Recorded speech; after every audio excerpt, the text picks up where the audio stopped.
Hi, this is TV comedy impressionist Christopher G from the other side of the pond saying hi, and I love the Queen Silvy Show.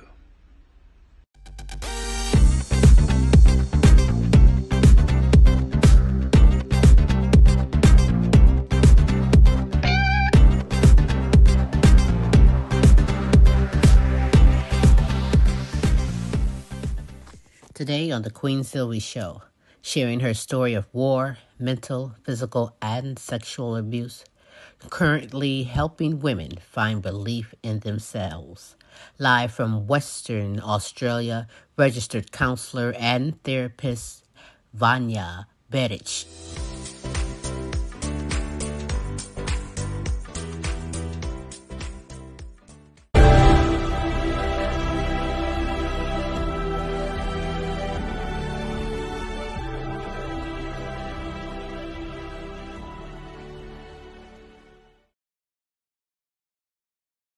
Tune in at 11, good laugh, good vibe, that's for sure. Get smooth with Tim, get smooth with Tim.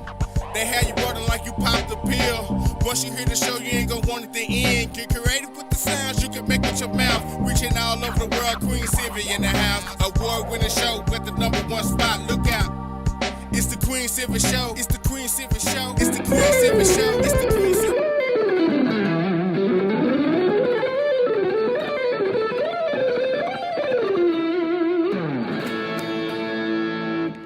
Hi, this is Joe Mass. You are listening to the Queen Silvy Show. You are now part of the royalty. And now, ladies and gentlemen, coming to you live, it's time for the silky smooth sounds of Smooth Tim and Her Majesty herself, Queen Silvy. How your lawn looks says a lot about you. So put your lawn care maintenance into the hands of someone who really cares. They're reasonable, experienced, reliable, licensed, and insured. They are Top-Notch Lawn Care of Toledo, Ohio. Commercial and residential services are available all year long.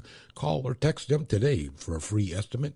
Top-Notch Lawn Care of Toledo, Ohio. 419-708-0005. Top-Notch Lawn Care of Toledo, Ohio.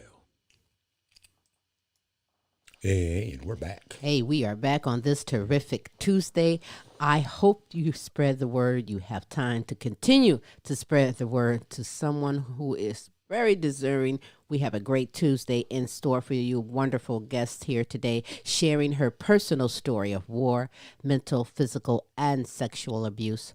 A strong queen, determined and dedicated to help women find belief in themselves and be their most radiant selves. Hey, she's live from Western Australia. I introduce to you registered counselor, therapist, Vanja Beric.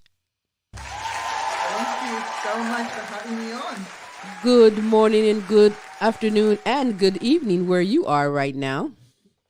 Yes, absolutely. 12 Good morning hour. to all of you. And Yes, 12-hour difference. I really appreciate you taking the time to be here on the show and share your story and your knowledge for women who really needs this. I mean, it is so important. But before we do talk about women finding belief in themselves, you yourself, Vanja, went through triggers and challenges which contributed to the strong queen that you are today. You are, is it Czechoslovakia? Originally from Czechoslovakia, during a time of war where your life changed at a young age. I believe you were 5 years old. But share with me what you will, Vanja, about that time in your life and the traumatic experiences that you endured. yes.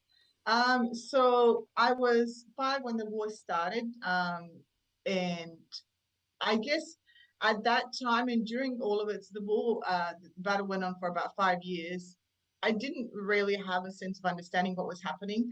I certainly didn't have, we were moving a lot, but, there was a lot of fear, there was a lot of change. But as a child, I don't think I had a complete sense of understanding what was happening. And of course, my parents played a role, especially my mum trying to shield us and protect us from what was happening.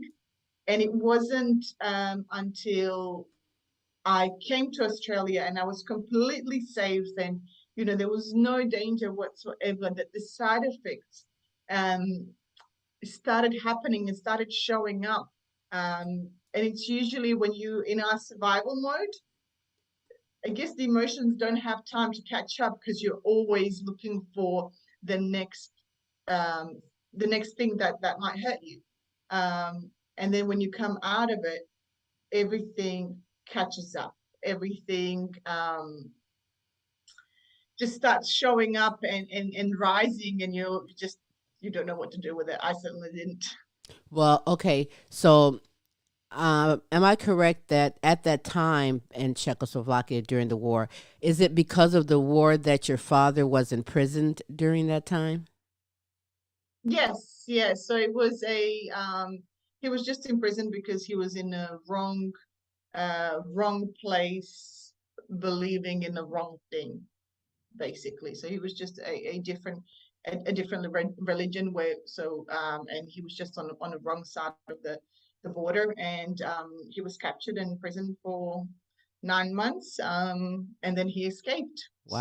So at that time, so eventually we found out that he was safe and well, but during that time, because usually when things like this happen, there's a priority about who gets to leave the danger zone. And at that time, it was women and children. So it was my mum and the three of us, because I have two siblings, that left. And the men had to stay behind and either find their own way or wait for the transport or the bus, or, kind of to be snuck out um, when there is this period, when there's no Hmm. one doing anything, which you can imagine, at that point of time, there wasn't really much at that time. So unfortunately, he Wow. got captured, and that's a story of his own and his story to tell. Yes, that is hard. I can't imagine, over here in the States, I think it's bad just living in the hood, what we call the hood, in the ghetto in the hood. But you endure something that, listen, makes me look like nothing and what I've went through in my life, because I know that just the separation from your father had to be hard, plus the dodging in and out, moving here and moving there because of what's going on at a young age. But what about the physical and sexual abuse? Did that happen over in Czechoslovakia, or did that occur when you transitioned and moved to Australia? So it was both. But majority of it, and it started when I was 6, um, and it was over there. So it was in Serbia, because my dad, when he escaped and he was safe, again, it was the men that had to go fight the war. So it wasn't a choice of whether you could or wanted to. At the time of, if you're being attacked, everybody has to fight. Everybody has to do their thing. So he came back. He was safe, but then he went into the active war zone, which um, Wow. again, it was just he would be gone for months, and we would just wait to see whether he comes back.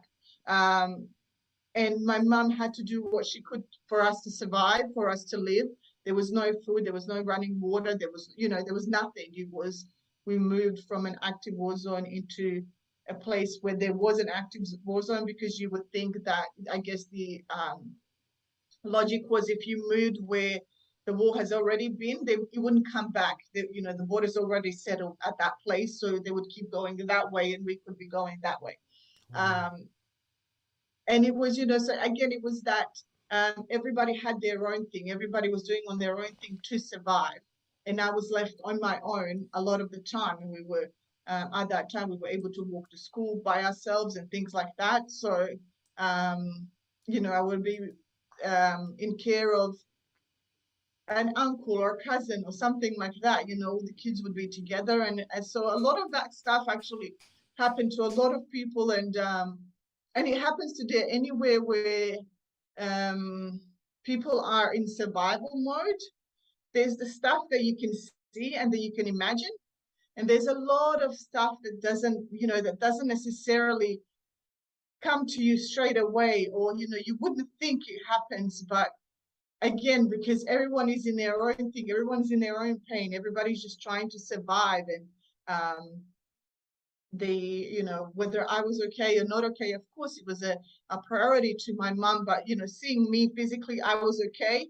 I wasn't one of the children, we weren't one of the families that lost a child, or that lost a parent that got blown up by a bomb. So Well, from hats her off. perspective, we were all good. Yes. Well, you know what? Where's my audience? I charge my audience every night.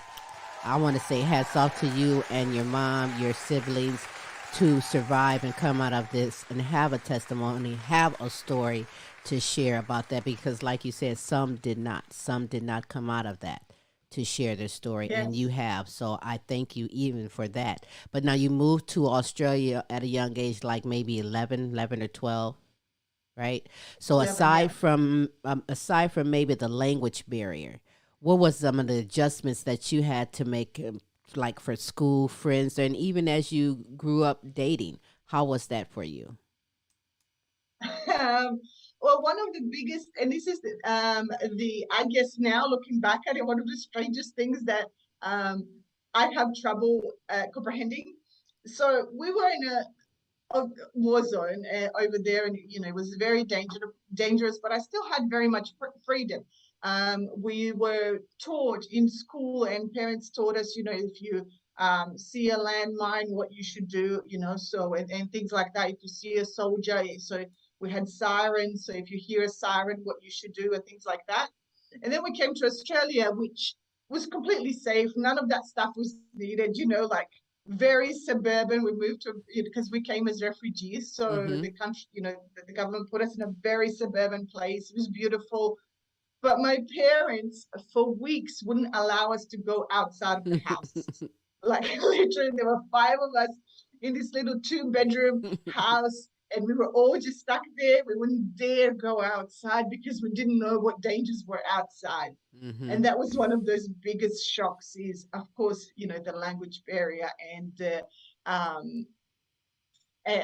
what's it called? The just, barrier in terms of how we're living and things like that. But it was, my parents were still very much, and I think we were still very much in that survival mode. And even stuff that wasn't scary seemed the most terrifying for us, culture shocks and things like that, that took a while to digest. And, by the time I started dating, I was in my 20s. So I was well and truly, Aussie by then. Right. Well, that's all right. I That's understand. interesting. That's interesting, though. Yes. That, culturally, behaviorally, every place is different. And to come in there and just try to get a grip on how am I supposed to behave, what's acceptable, what's not acceptable, all that has to be just hard on a family, especially coming out of the situation you all came out of. Yeah, I wouldn't let you out the house either. I'd be protective, like, you know what, I just don't know. No, we're going to play inside the house. But you know what, it is what it is, and it was done for a good reason, But at what point for you, Vanja, in your life, did you decide to uncover, release, and go through the process of healing for yourself? Well, for the healing, I was in my early 20s, and by this point, I really started seeing the side effects of everything that has happened. As I said, once, so I was 11 when my last sexual abuse happened, and it was kind of, it stopped after that. And it was, again, when everything stopped, when we were in a safe place, that I started getting side effects, nightmares, I couldn't sleep. I had really, trouble concentrating. I had trouble eating, and all of these side effects, which now I understand are all side effects of trauma. And I really didn't know how to process it. I wasn't doing well in school. And I think one of the things that I thought at the time, especially once I sort of went out of school, was, once I get married and once I have my own family, all of this stuff will leave. I feel that sense of love, I feel that sense of safety, and then everything that has happened will just go away. And I was watching this video, and there was this lady on the TV. She was talking about how she was sexually abused. She never went and sought help, and she was married with I don't know, 2, 3 children. And she was saying that she never told her partner. Now, at the time, I never told anyone either. Mm. So, and she, she was like, it was impacting my marriage and all of these things. And to me, that was the biggest shock. I was like, wait a minute. So, going through the process of marriage and having kids won't make everything go away. Like I had this brilliant plan. It was just ruined in that second. Right. And I didn't know what to do. So I was like, I think I'm going to have to start looking for help because it doesn't look like it's going to go away. Mm-hmm. And so I did. I went in and literally that day I went on Google and I searched for a counselor. And, after a couple of tries, I found a brilliant one and I stayed with her for 2 years and we really got to working through everything and digesting all the pain and figuring it out and the beliefs and things like that. And really starting to foundations of building self-belief because I had absolutely none. At this point, I was just surviving. And that is how my journey then started. Of that was that turning point that I realized that I really need to get help. And after I went through my process, I saw how much my life changed. I saw the beliefs and the mindset that I had and now that I have in what, they're two different worlds. And so I wanted to help others and do the same for others because I knew nothing of this when I started. And especially this was in the, I think, early 2000s. So there was no internet and, social media and things that are available now that, this message of self-growth is, constantly bombarding us as it should be. So that's how my journey started. Well, good for you. You're a strong woman doing some fantastic things because, I was concerned just having a conversation with you thinking, just talking about it. I don't want to cause a trigger. You know what I mean? I don't want to cause yes. an issue, and that happens with some, but you are able to handle that. You've learned what your triggers are, but how do you handle it if you get a trigger? How do you get a grip of you might see something or someone might touch you or say something that might trigger it. How are you handling that? So the reason why am I able to share this story now, and again, I didn't share it with anyone until I didn't even share it with my family until I was in my 30s, especially about the abuse, because no one knew, and obviously apart from the therapist. I worked through it, so I can tell this story without any emotional attachment to it. It's just something that happened to me, and it's kind of left at that. I can distance myself from it. But if I do, and I obviously still do at times, weird things trigger me. I go into the curious state of why do I feel like that about that situation? What is it about? And it's kind of the process that I also go with my clients is getting curious and creating awareness of what is happening in your body. What are you thinking? Why are you reacting or acting like that in that situation? What does it mean to you? What does it represent? And once you have that awareness, it no longer holds power over you because it's kind of like the monster in a closet. And you have this idea of what it is because it's in a closet. You can't see it. And if you were to describe it, you would describe it bigger than, anything you've ever seen. But if you open the door and look, it might be just a shadow of something in a closet. Right. Let me ask you a question. How did you work through taking ownership of things that you were responsible for and letting go of the situations that other people created that you had no control over? Oh, good questions. I'll start with the second one and I'll come back to the first one. So one of the things that I obviously had to work on in the situations that I was too vulnerable, too small, I didn't have any power to control. And obviously those are the things that happened as a child is cultivating enough healing, enough love to go through the process of forgiveness. And to me, forgiveness means letting go. It doesn't mean anything about the other person. It just means letting go and not allowing that situation to determine who I am, not allowing that situation to control me or, have any power over me. And that certainly, it took a long time and a lot of working through and a lot of healing. And that's how I can create that separation in terms of how I took ownership. I take ownership in, again, what my actions and reactions are. So, for example, as you said, and I used to be I used to hate anybody touching me, especially if it came suddenly. It would just, I would jump up straight away. And it was taking ownership, again, understanding that is triggering me from something that I had no power and no control over.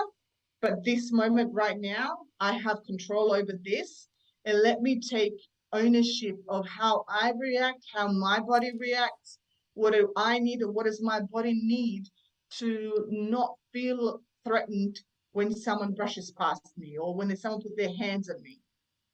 So, this is where my ownership starts, is my own reactions.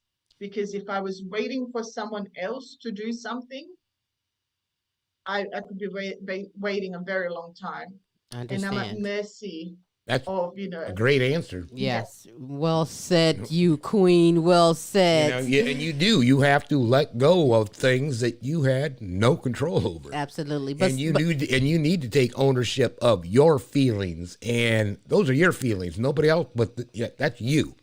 So take responsibility for that, deal with it, and you're doing a great job. Absolutely. You are definitely making a difference. And it's been, 4 or more than 4 years, you've been making a difference as a registered counselor and a therapist. But you know what? Some might say, why just women? Why women? Because that is obviously what I know. And it's something that, I see a lot of, and I come from a country, and I think a lot of women can identify in this, where we have the, we have the glass ceiling, we have the society's expectations. And, compared to, say, a traumatic event, it can seem very little, but it controls us. It controls the decisions that we make and what we do. And this is what I want to bring to light, because it's certainly in my, where I grew up, it was very male dominated. It was very, males were at the top of the power. I even remember this is how much males were regarded higher than women. This is my grandma. She used to say, so if a pregnant woman walked, so the custom was, if a man walks through the door, every woman is meant to stand up if they're sitting down. Wow. But if a pregnant woman walks through the door, you're supposed to stand up because she could be carrying a male. Wow. Now, this is putting men on a very high pedestal. Right. And it's very hard when a man does something to you, hurt you. And it doesn't matter, it's not necessarily something terrible like abuse. It could be just, in a relationship, or in a relationship with your parents or your brother, we tend to forgive men a lot quicker. We put ourselves down, we put up with a lot until we find our worth. Because for me, and I think there is a version of this in so many cultures, that men, we are less than men. I want to ask a question. You're gonna make me smack Tim. Since she started the fight.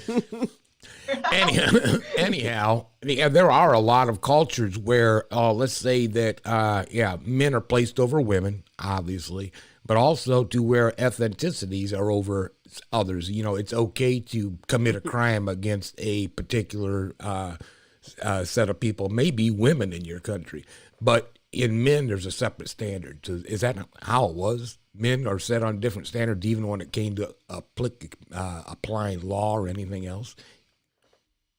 So it's hard to say. I think that especially now, there is that in terms of when it comes to law, something outside of the tradition, and I think there's trying to be a level playing field, but I think there's still a lot of that influence. And again, this is, my grandmother's upbringing and the way she, influenced us is extreme.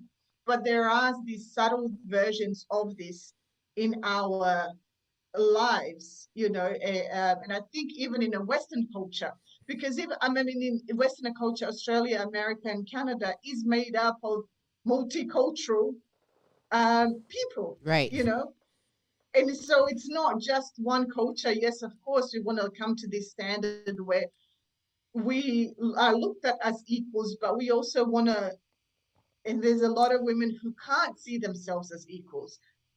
And it could be that, when we're having a conversation like this, there could be absolutely, I know that I'm same worth as a man, but, they're a lot quicker to forgive a man than they are a woman, Mm-hmm. or things like that, where you just slowly and subtly, you hold men to a higher standard than you do to a woman. And it could be even something like, I mean, something like, in terms of society's expectation, you're meant to get married at a certain point, have children at a certain point, because we have the biological clock.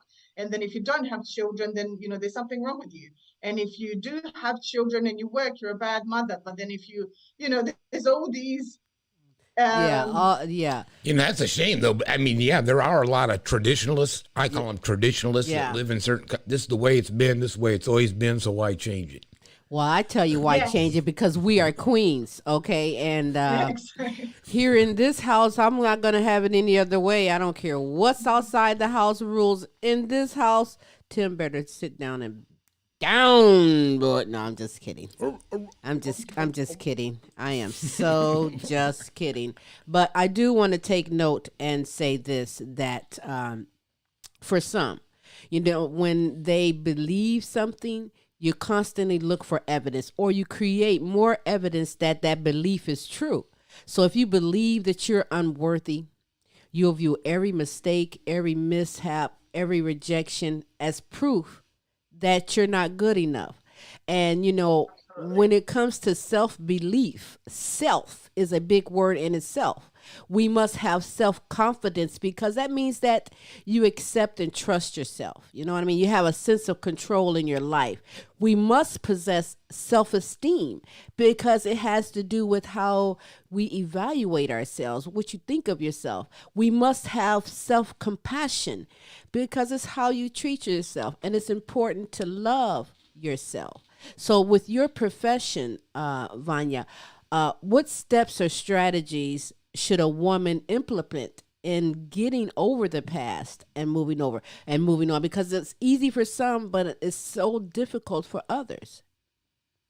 Yeah, absolutely. And one of the things that holds us back is, again, what we believe or perceive that, there's a consequence if we work through it. There's a consequence of, if I take a different action or a different step. So creating that awareness of what we talked about before, having an understanding of what's going on in your head, having an understanding of how your body is reacting. And if that's the first step, and that step doesn't require any changes on the outside, that step doesn't require anyone else to know anything about you on the outside, it's just for you. That self-awareness is just for you. So cultivating that in moments. So if you are being reactive in a situation, whether you're having an argument, with your partner or kids or something like that, or even at work, of course there is, there's two sides to every story, and there's a second player, and they would have done something to annoy you, trigger you or things like that. But you have to take ownership of your reactions and your triggers, and asking yourself, why in that moment did I believe that was the best way to act? Why in that moment did I feel like I needed to yell to be heard, or stay quiet when I knew what I wanted to say? So explain to someone that's feeling stuck right now. They have experience, they need to gain that self esteem. Why self esteem is important to reach your full potential? Because our life is, we are where we are through the series of decisions that we made. So understanding that, and we make a decision on something, whether we believe we can do it or we can't do it. If you believe that you can write a book, you may try to write it. If you believe that you can't, you're not even going to try.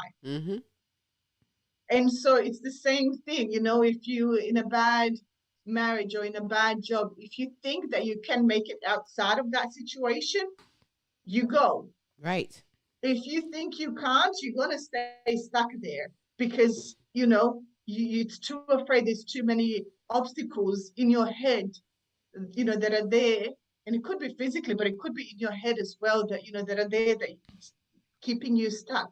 So having that belief, and it's that deep belief and freedom, and it provides you a sense of freedom because you believe that no matter what happens, no matter what decision you make, no matter what path you take, no matter what life throws at you, that you can handle it. Yes. Can I ask you a question? And I'll wait. sure. Where do you go to reinforce your positive thinking like you're just expressing now? I go within. I go within, and again, continuously assessing my actions and reactions. And if I do have a decision to make that is, you know, that I'm trying to weigh up, or there's doubt, or so, because sometimes it's not black and white. Sometimes it's not so simple, like, you know, that's 100% good, that's 100% bad. Thinking about my, you know, what do I want to do with my life? What is my purpose? Why am I put here? And my honest belief is that I'm put here to serve, to help others. And so which path will take me there? And again, having that belief that if that was the wrong path and everything starts crumbling down, I can handle it and I will figure it out. And you know, again, there are people, you know, who've been through wars, who've been through terrible things that, you know, put them in survival mode, and they made it out and they survived. Yes, yes, And indeed. so and that's where that, you know, that sense of belief that whatever life throws at me, I have the strength to handle it. And that's where that deep-rooted self-belief comes in. And of course, from that comes freedom, because we're free to choose. We don't have to go by society's expectations or our fears or whatever it is that's making us feel stuck or holding us back. That's awesome. You know, for someone that wants to come to you, they're interested in moving on from the past and enjoying the greatness that life has to offer. What can they expect when they contact you? What services are you going to offer them? So we can go through a one-on-one session, which of course, you know, it's something that's tailored to you, that, you know, you have my full attention for an hour and we work through, there's usually homework to work through. So it's really having an understanding, creating awareness of yourself, and really helping you move in whatever direction you want to take. And even if you don't know what direction you want to take, moving you towards options so you can figure out where you want to be. Because again, oftentimes we don't even believe that we have options. We just, you know, this is the good as it gets kind of thing. And there is a course coming out as well, which is, it's a group course and it's a group session, and it just focuses exactly what we were talking about. It's about building that belief. It's about building that self-worth, you know, the feeling of enough, and just that deep-rooted confidence in yourself, so that you can take action, or whatever it is that needs to happen for it to actually happen. You can live the life that you want, which I know sounds cliche, but you know, we only get the one life. So right. I have a quick question on the counseling before Silvy asks the next question. Is do you do individual and group? Do you ever do group so that, okay, that was my question. that So was that my people next say, hey, there's more than one person sitting right here and they got the same damn problem issues I do. It's kind of nice to be able to relate one-on-one like that. Well, So that's why I led into that question. Sometimes they want the one-on-one confidentiality too. Both, right. I understand. I just wondered if you go into single, which is nice, and group, which is reinforces that I'm not the only one out here. Yes, absolutely. And that's what I love about, because community, and there's so much research done in terms of how community is beneficial to us and how community helps us with our mental health. So even if it's online community, having a people that are working through the same thing, that have the same goals as you, that are lifting you up rather than holding you back, because I've heard this so many times. If you're the smartest person in a room, you're in the wrong room.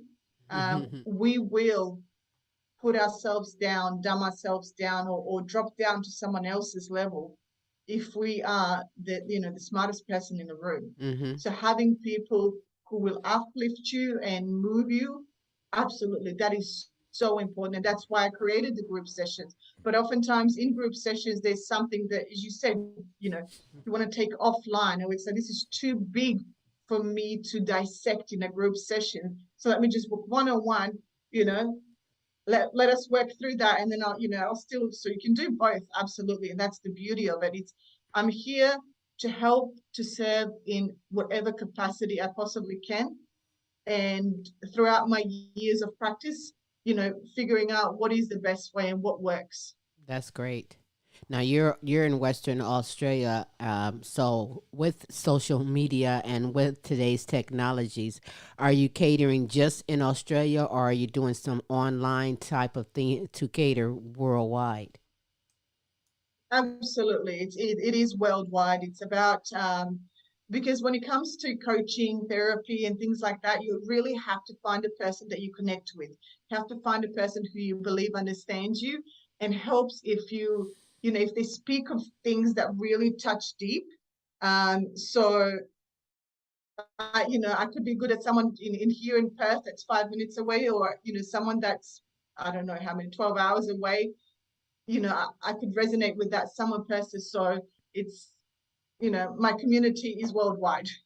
Well, that is so great to hear. Honestly, you are a gift with a blessing, and you're giving back, making a difference to others who have been through the path, similar paths, but who needs your service and your help, because it is so important. And I'm honored to have you here on the show. But for someone that wants to get in contact with you, what can they do? How can they contact you to get some of your services and or ask a question? I'm sure someone has a question that they need to ask, and you are there for them.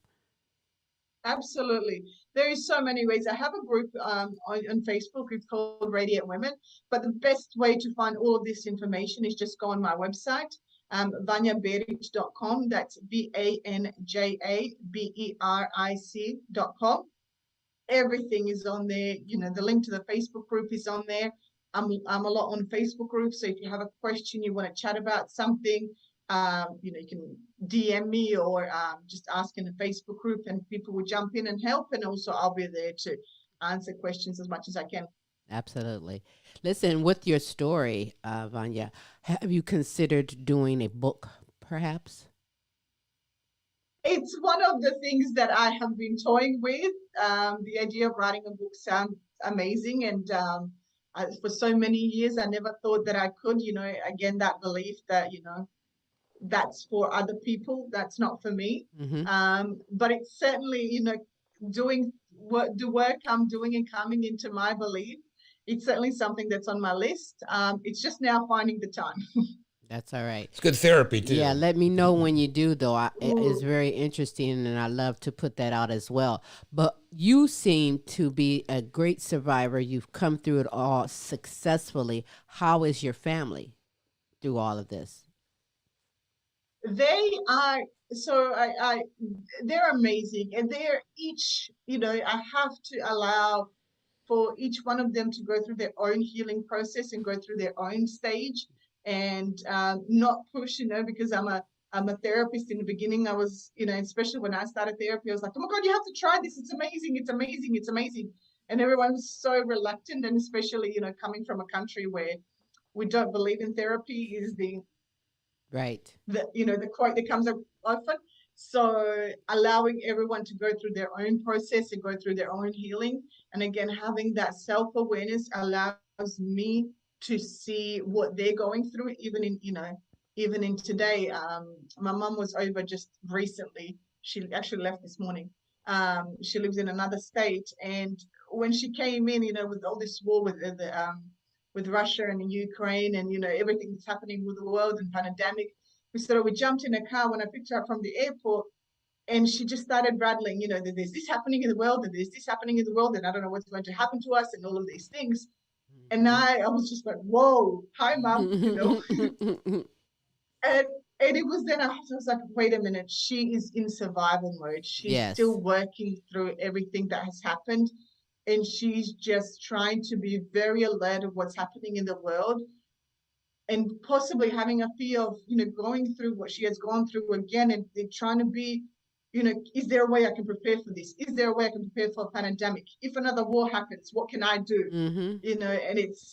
And allowing her, giving her space to do that, it's so important. Because a lot of times when I work with couples is, I'm doing the work, but he isn't. So it's a form. She still has PTSD. Yeah, I think so. I think in a way, I think it's a very mild version, because she doesn't necessarily react from it. But I think it's still very much anything that, has a threat of life. She still Brings back that memory. Yeah. Well, hey, she's a mom. She's a mom. She loves her children. You all have been through something very traumatic. And so, yes, you will never forget is how you deal with it, handle it. And so, yeah. Bless her heart, Mom. Stay strong, because you know what? I'm sure she is so proud of you and what you're doing right now and how you've come through and helping other people. And I think it's just totally great. I want a book from you, actually. Like I'm telling you, get a book, you busy woman. But that would be interesting, too, as far as a legacy to leave for others as well and to learn from. But listen, I thank you. I thank you so much for taking the time on this evening in Australia to be on the Queen Silvy Show. Listen, the feedback we're going to get, and I hope to have you back again, because listen, this is just the tip of the iceberg when you have so much to give and so many people worldwide to reach. So I want everyone to go and follow Vanja. Did I say Vanja? Vanja, yes. To go and follow her and also pass the word around to someone who really could use the services that she have. We only have one life, like she says, and it's never too late to be the better and the best you and enjoy life. So, those things that we have on our shoulder, those things on our past, those triggers, there is a solution and options to get through and survive with that. And Vanja, Beric. Ooh, you gonna whoop me, Beric. Oh, she gonna smack me. Say your last name for me. Beric. See, because you said better than me. Yes, the roll of the R's. On the Yes, that's what it is. That's what it is. But you know what? I really thank you. And again, give, if you will, your website on how people can contact and follow you as well. Yes, so it's Vanja Beric, VanjaBeric.com. All right, that's what it is. I appreciate you, and we will most definitely be in touch with you. Thank you. Thank you so much for having me on. It was a brilliant conversation. Thank you. Thank you again. All right. Hey, check out this here resource. You have a resource for me? I always have a resource for you. Bringing the best in live entertainment, talents, and topics from around the world to you, the Queen Silvy Show. Check out this resource and we'll be back.